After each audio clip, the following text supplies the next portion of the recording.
Harry Potter and the Sorcerer's Stone, Chapter 9, The Midnight Duel. Harry had never believed he would meet a boy he hated more than Dudley, but that was before he met Draco Malfoy. Still, first-year Gryffindors only had potions with the Slytherins, so they didn't have to put up with Malfoy much, or at least they didn't until they spotted a notice pinned up in the Gryffindor common room that made them all groan. Flying lessons would be starting on Thursday, and Gryffindor and Slytherin would be learning together. "Typical," said Harry darkly. "Just what I always wanted, to make a fool of myself on a broomstick in front of Malfoy." He had been looking forward to learning to fly more than anything else. "You don't know that you'll make a fool of yourself," said Ron reasonably. "Anyway, I know Malfoy's always going on about how good he is at Quidditch, but I bet that's all talk." Malfoy certainly did talk about flying a lot. He complained loudly about first years never getting on the house Quidditch teams, and told long, boastful stories that always seemed to end with him narrowly escaping muggles in helicopters. He wasn't the only one, though. The way Seamus Finnegan told it, he'd spent most of his childhood zooming around the countryside on his broomstick. Even Ron would tell anyone who'd listen about the time he'd almost hit a hang glider on Charlie's old broom. Everyone from Wizarding families talked about Quidditch constantly. Ron had already had a big argument with Dean Thomas, who shared their dormitory, about soccer. Ron couldn't see what was exciting about a game with only one ball where no one was allowed to fly. Harry had caught Ron prodding Dean's poster of West Ham's soccer team, trying to make the players move. Neville had never been on a broomstick in his life, because his grandmother had never let him near one. Privately, Harry felt she'd had good reason, because Neville managed to have an extraordinary number of accidents, even with both feet on the ground. Hermione Granger was almost as nervous about flying as Neville was. There was something you couldn't learn by heart out of a book. Not that she hadn't tried. At breakfast on Thursday, she bored them all stupid with flying tips she'd gotten out of a library book called Quidditch Through the Ages. Neville was hanging on to her every word, desperate for anything that might help him hang on his broomstick later. But everybody else was very pleased when Hermione's lecture was interrupted by the arrival of the mail. Harry hadn't had a single letter since Hagrid's note, something that Malfoy had been quick to notice, of course. Malfoy's eagle owl was always bringing him packages of sweets from home, which he opened gloatingly at the Slytherin table. A barn owl brought Neville a small package from his grandmother. He opened it excitedly and showed them a glass ball the size of a marble, which seemed to be full of white smoke. "It's a Remembrall," he explained. "Gran knows I forget things. This tells you if there's something you've forgotten to do. Look, you hold it tight like this, and if it turns red—" Oh, his face fell, because the Remembrall had suddenly glowed scarlet. "You've forgotten something." Neville was trying to remember what he'd forgotten when Draco Malfoy, who was passing the Gryffindor table, snatched the Remembrall out of his hand. Harry and Ron jumped to their feet.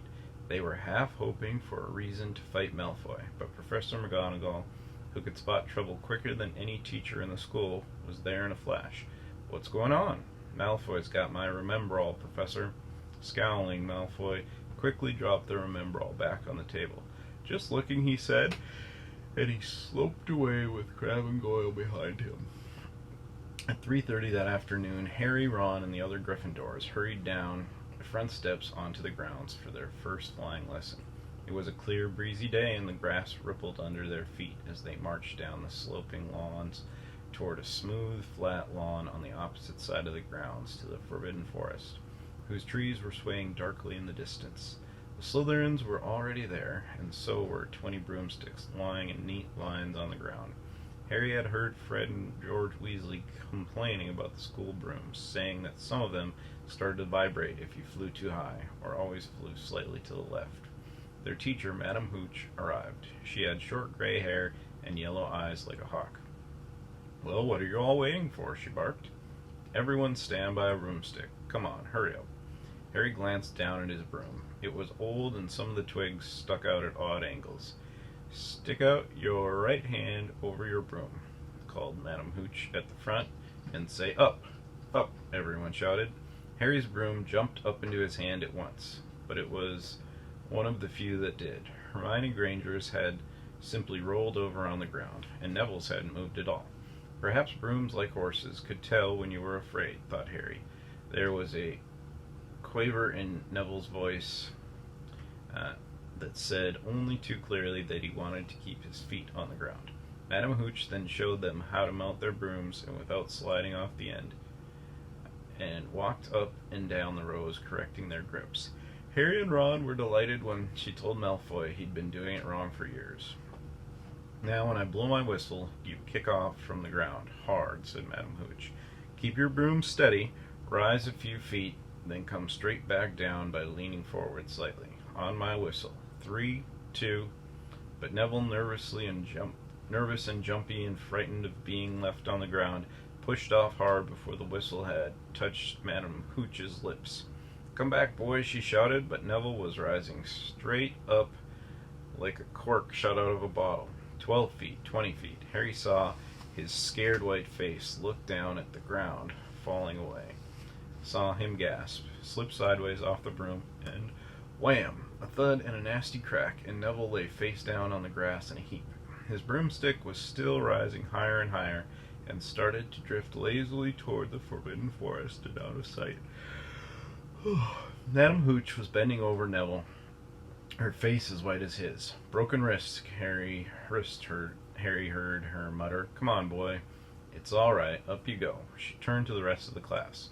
None of you is to move while I take this boy to the hospital wing. You leave those brooms where they are, or you'll be out of Hogwarts before you can say Quidditch. Come on, dear. Neville, his face tear-streaked, clutching his wrist, hobbled off with Madam Hooch, who had her arm around him. No sooner were they out of earshot than Malfoy burst into laughter. Did you see his face, the great lump? The other Slytherins joined in.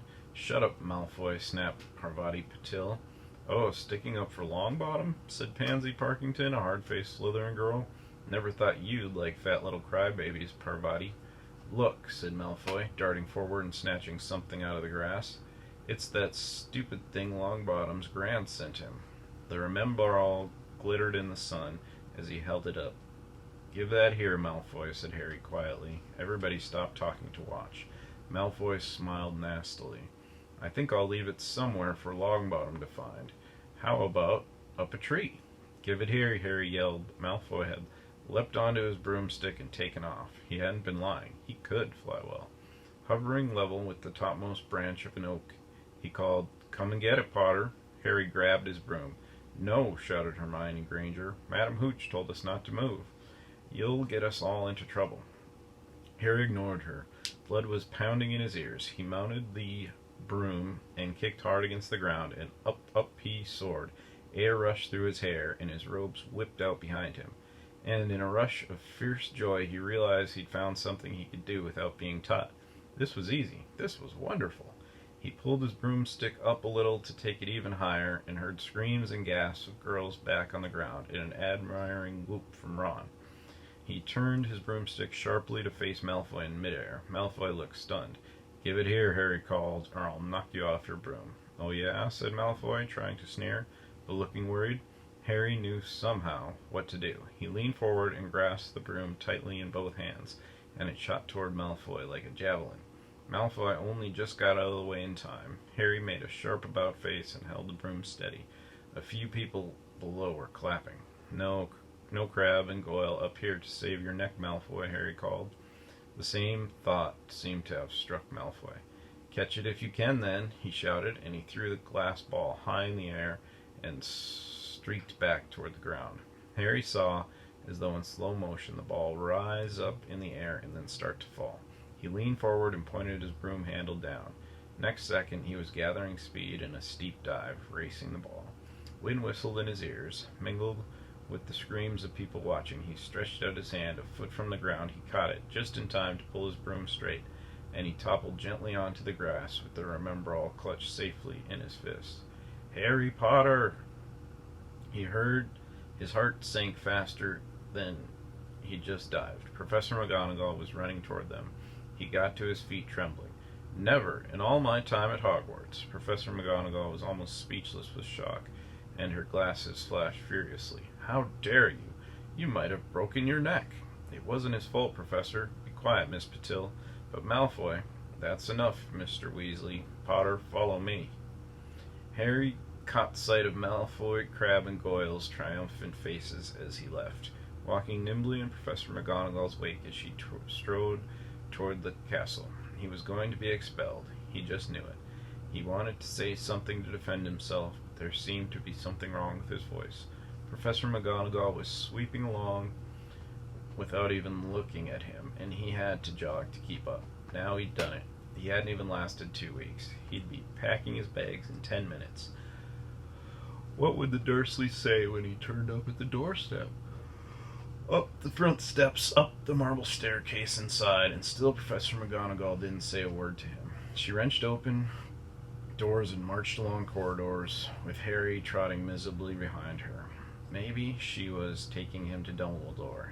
He thought of Hagrid, expelled but allowed to stay on as a gamekeeper.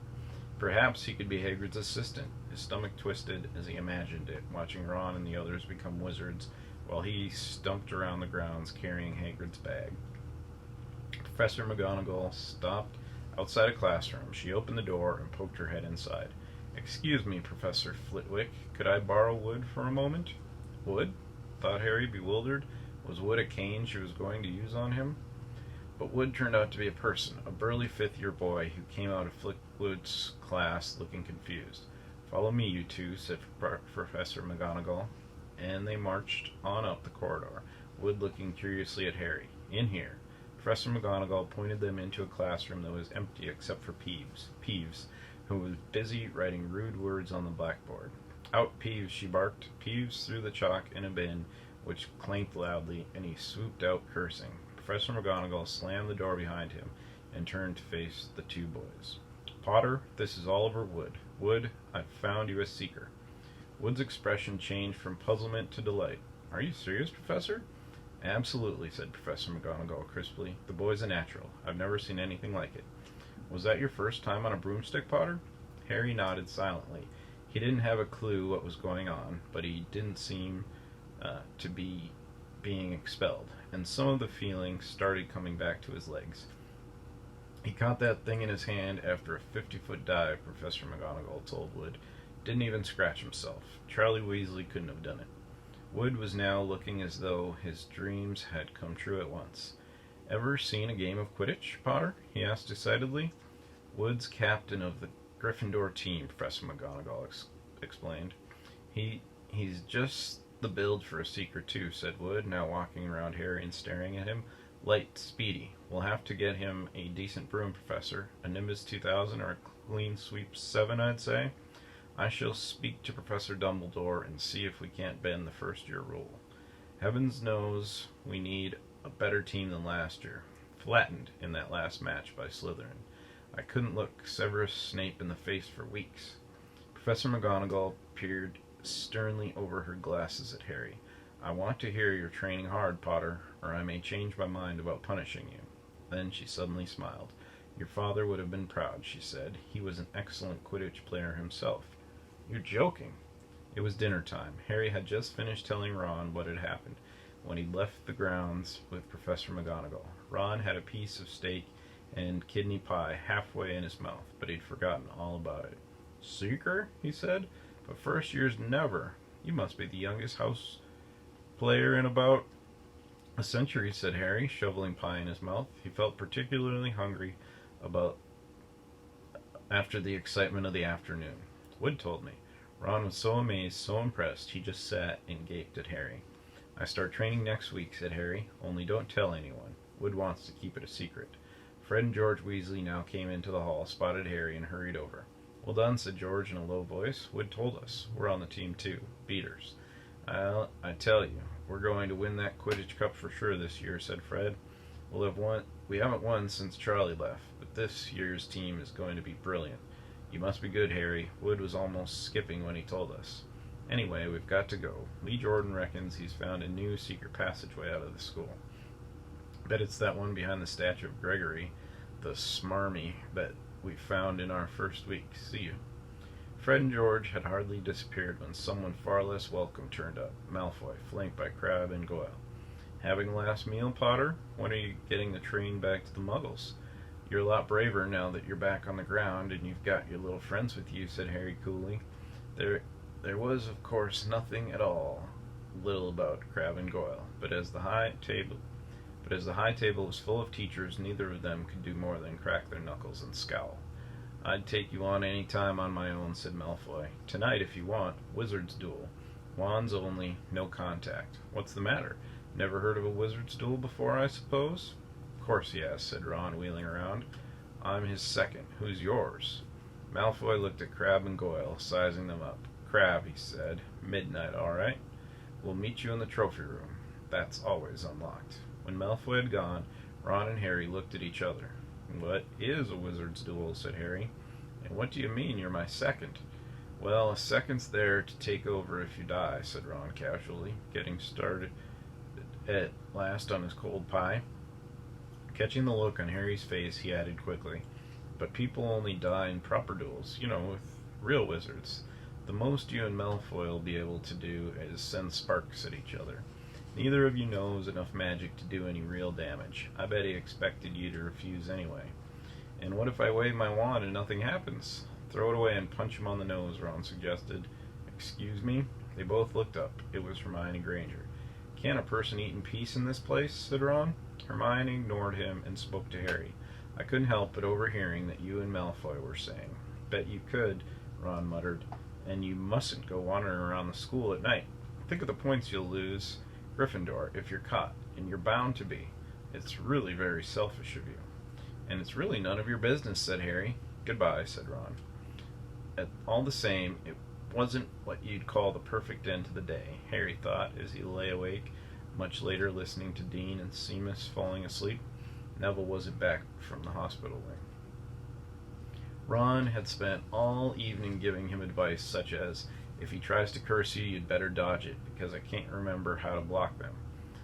There was a very good chance they were going to get caught by Filch or Mrs. Norris, and Harry felt he was pushing his luck, breaking another school rule today. On the other hand, Malfoy's sneering face kept looming up out of the darkness. This was his big chance to beat Malfoy face to face. He couldn't miss it. 11:30, Ron muttered. At last, we'd better go. They pulled on their bathrobes, picked up their wands, and crept across the tower room, down the spiral staircase, and into the Gryffindor common room. A few embers were still glowing in the fireplace, turning all the armchairs into hunched black shadows. They had almost reached the portrait hole when a voice spoke from the chair nearest them. I can't believe you're going to do this, Harry. A lamp flickered on. It was Hermione Granger, wearing a pink bathrobe and a frown. You, said Ron furiously, go back to bed. I almost told your brother, Hermione snapped. Percy, he's a prefect. He'd put a stop to this. Harry couldn't believe anyone could be so interfering. Come on, he said to Ron. He pushed open the portrait of the fat lady and climbed through the hole. Hermione wasn't going to give up that easily. She followed Ron through the portrait hole, hissing at them like an angry goose. Don't you care about Gryffindor? Do you only care about yourselves? I don't want Slytherin to win the House Cup, and you'll lose all the points I got from Professor McGonagall for knowing about switching spells. Go away. All right, but I warned you. You just remember what I said when you're on the train home tomorrow. You're so... But what they were, they didn't find out. Hermione had turned to the portrait of the fat lady to get back inside and found herself facing an empty painting. The fat lady had gone on a nighttime visit, and Hermione was locked out of Gryffindor Tower. Now what am I going to do? She asked shrilly. That's your problem, said Ron. We've got to go. We're going to be late. They hadn't even reached the end of the corridor when Hermione caught up with them. I'm coming with you, she said. You are not. Do you think I'm going to stand out here and wait for Filch to catch me? If he finds all three of us, I'll tell you the truth, that I was going to stop you, and you can back me up. You've got some nerve, said Ron loudly. Shut up, both of you, said Harry sharply. I heard something. It was a sort of snuffling. Mrs. Norris? Breathed Ron, squinting through the dark. It wasn't Mrs. Norris. It was Neville. He was curled up on the floor, fast asleep, but jerked suddenly awake as they crept nearer. Thank goodness you found me. I've been out here for hours. I couldn't remember the new password to get into bed. Keep your voice down, Neville. The password's pig snout, but it won't help you now. The fat lady's gone off somewhere. How's your arm? Said Harry. Fine, said Neville, showing them. Madame Pomfrey mended it in about a minute. Good. Well, look, Neville, we've got to be somewhere. We'll see you later. Don't leave me, said Neville, scrambling to his feet. I don't want to stay here alone. The Bloody Baron's been passed twice already. Ron looked at his watch and then glared furiously at Hermione and Neville. If either of you get us caught, I'll never rest until I've learned that curse of the bogies Quirrell told us about and use it on you. Hermione opened her mouth, perhaps to tell Ron how exactly to use the curse of the bogies, but Harry hissed at her to be quiet and beckoned them all forward. They flitted along corridors stripped with bars of moonlight from the high windows. At every turn, Harry expected to run into Filch or Mrs. Norris, but they were lucky. They sped up a staircase to the third floor and tiptoed toward the trophy room. Malfoy and Crabbe weren't there yet. The crystal trophy cases glimmered where the moonlight caught them. Cups, shields, plates, and statues winked silver and gold in the darkness. They edged along the walls, keeping their eyes on the doors at either end of the room. Harry took out his wand in case Malfoy leapt in and started at once. The minutes crept by. He's late. Maybe he chickened out, Ron whispered. Then a noise in the next room made them jump. Harry had only just raised his wand when they heard someone speak, and it wasn't Malfoy. Sniff around, my sweet. They might be lurking in a corner. It was Filch speaking to Mrs. Norris. Horror-struck, Harry waved madly at the other three to follow him as quickly as possible. They scurried silently toward the door, away from Filch's voice. Neville's robes had barely whipped around the corner when they heard Filch enter the trophy room. They're in here somewhere, they heard him muttering, probably hiding. This way, Harry mouthed to the others, and, petrified, they began to creep down a long gallery full of suits of armor. They could hear Filch getting nearer. Suddenly, Neville let out a frightened squeak and broke into a run. He tripped, grabbed Ron around the waist, and the pair of them toppled right into a suit of armor. The clanging and crashing were enough to wake the whole castle. Run, Harry yelled, and the four of them sprinted down the gallery, not looking back to see whether Filch was following. They swung around the doorpost and galloped down one corridor then another, Harry in the lead, without any idea where they were or where they were going. They ripped through a tapestry and found themselves in a hidden passageway, hustled along it, and came out near the Charms classroom, which they knew was miles from the trophy room. I think we've lost him, Harry panted, leaning against the cold wall and wiping his forehead. Neville was bent double, wheezing and spluttering. I told you, Hermione gasped, clutching at the stitch in her chest. I told you. We've got to get back to Gryffindor Tower, said Ron, quickly as possible. Malfoy tricked you, Hermione said to Harry. You realize that, don't you? He was never going to meet you. Filch knew someone was going to be in the trophy room. Malfoy must have tipped him off. Harry thought she was probably right, but he wasn't going to tell her that. Let's go. It wasn't going to be that simple. They hadn't gone more than a dozen paces when a doorknob rattled and something came shooting out of a classroom in front of them. It was Peeves. He caught sight of them and gave a squeal of delight. Shut up, Peeves, please. You'll get us thrown out. Peeves cackled. Wandering around at midnight, ickle firsties? Tut, tut, tut. Naughty, naughty. You'll get caughty. Not if you don't give us away, Peeves, please. Should tell Filch I should, said Peeves in a saintly voice, but his eyes glittered wickedly. It's for your own good, you know. Get out of the way, snapped Ron, taking a swipe at Peeves. This was a big mistake. Students out of bed, Peeves bellows. Students out of bed. Down the Charms corridor. Ducking under Peeves, they ran for their lives, right to the end of the corridor, where they slammed into a door. And it was locked. This is it, Ron moaned as they pushed helplessly at the door. We're done for. This is the end. They could hear footsteps, Filch running as fast as he could towards Peeves' shouts. Oh, move over, Hermione snarled. She grabbed Harry's wand, tapped the lock, and whispered, Allo Mora. The lock clicked and the door swung open.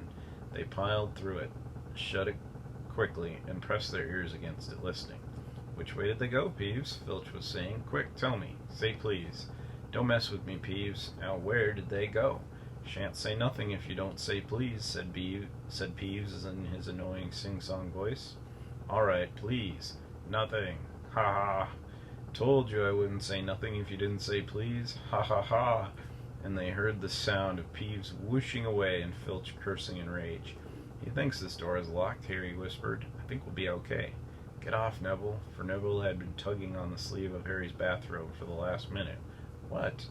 Harry turned around and saw quite clearly what. For a moment he was sure he'd walked into a nightmare. This was too much, on top of everything that had happened so far. They weren't in a room, as he had supposed. They were in a corridor, the forbidden corridor on the 3rd floor.